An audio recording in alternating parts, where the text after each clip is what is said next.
আমরা পঞ্চগড় সদর হাসপাতালে এখানে দাঁড়িয়ে কথা বলছি। আপনারা নিশ্চয়ই অবগত আছেন,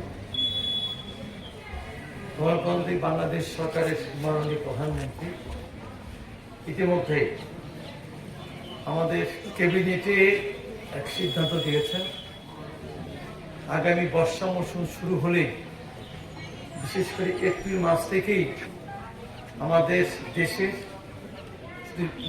রাজধানী শহর নয়, বিভাগীয় শহর নয়, জেলা এবং উপজেলা শহরের বিভিন্ন জায়গায় বিশেষ ময়লা আবর্জনা থাকে এবং অনেকটা আবদ্ধ অবস্থায় থাকে বিধায় চিকুনগুনিয়া এবং ডেঙ্গু রোগের প্রভাব বৃদ্ধি পেতে পারে। এই ডেঙ্গু রোগ এবং চিকুনগুনিয়া আমরা প্রতিরোধ করতে চাই। শুধু আমরা পরিষ্কার পরিচ্ছন্ন নয়, আমাদের জনসচেতনতা তৈরি করতে হবে। এই জনসচেতনতা তৈরি করার জন্যই আজকে আমরা এই পঞ্চগড় আধুনিক সদর হাসপাতালে দাঁড়িয়ে আমরা এখানে আমাদের এই পঞ্চগড় সদরে আমরা এই পরিষ্কার পরিচ্ছন্নতা অভিযান শুরু করলাম। এখানে আমাদের মাননীয় জেলা প্রশাসক সুপ্রিয়া পারভিন, আমাদের পুলিশ সুপার রবুল সাহেব, আমাদের সিভিল সার্জন মিজানুর সহ এখানে অনেক ডাক্তার, নার্স, আমাদের বিশেষ করে পিপি সাহেব সহ আমাদের অনেক এলাকার মানুষ এবং সাংবাদিক উপস্থিত আছেন।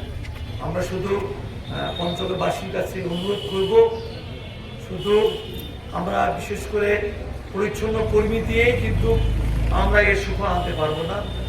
আমাদের সুফল আনতে গেলে আমাদের প্রত্যেকটা নাগরিককে সচেতন হতে হবে এবং আমাদের ময়লা আবর্জনা যেন আমরা একটা নির্দিষ্ট জায়গায় ফেলি এবং সেটার জন্য আমরা পরবর্তী সরাই নিয়ে যেখানে আবর্জনা রাখলে সেখানে আমাদের পরবর্তীতে আমাদের যে এই পৌরসভার যে আমাদের পরিচ্ছন্ন কর্মী আছে তারা সেখান থেকে সরিয়ে নিয়ে নির্দিষ্ট জায়গায় আপনারা ফেলে দেবেন, ডাম্পিং করবেন।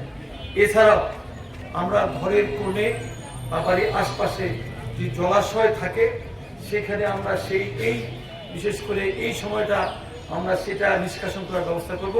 কারণ এই ছোট্ট ছোট্ট এই যেখানে পানি জমে যায় সেখানেই কিন্তু বিশেষ করে এই ডেঙ্গু বা চিকুনগুনিয়া যে মশা, সেই মশাগুলো এখানে জন্মলাভ করে সেগুলো বৃদ্ধি পেয়ে কিন্তু আমাদের সন্তান, আমাদের পরিবার বা আমাদের আপনজনের এই রোগের প্রভাব পড়তে পারে। কাজে আমি বিশেষ করে অনুরোধ করব আমাদের সাংবাদিক মাধ্যমের মাধ্যমে আপনারা এই বিষয়টা যেন জনসচেতনতা তৈরি হয় সেই বিষয়ে আপনাদের দায়িত্ব থেকে আপনারা আমাদের সহায়তা করবেন এবং আমাদের বিশেষ করে এই পঞ্চগড় আধুনিক সদর হাসপাতাল আমি এটুকু বলতে চাই, এখানে আমাদের হাসপাতালে নতুন একটা বিল্ডিং করা আছে বা সেখানে কিন্তু সেই বিল্ডিংটা আছে, এর বাইরে কিন্তু এই বিল্ডিংয়ের যে চিকিৎসা সেবা বা পরিপূর্ণ চিকিৎসা দেওয়া সেটাও কোনো কিছুই আমরা এখনো প্রশ্ন করতে পারি নাই।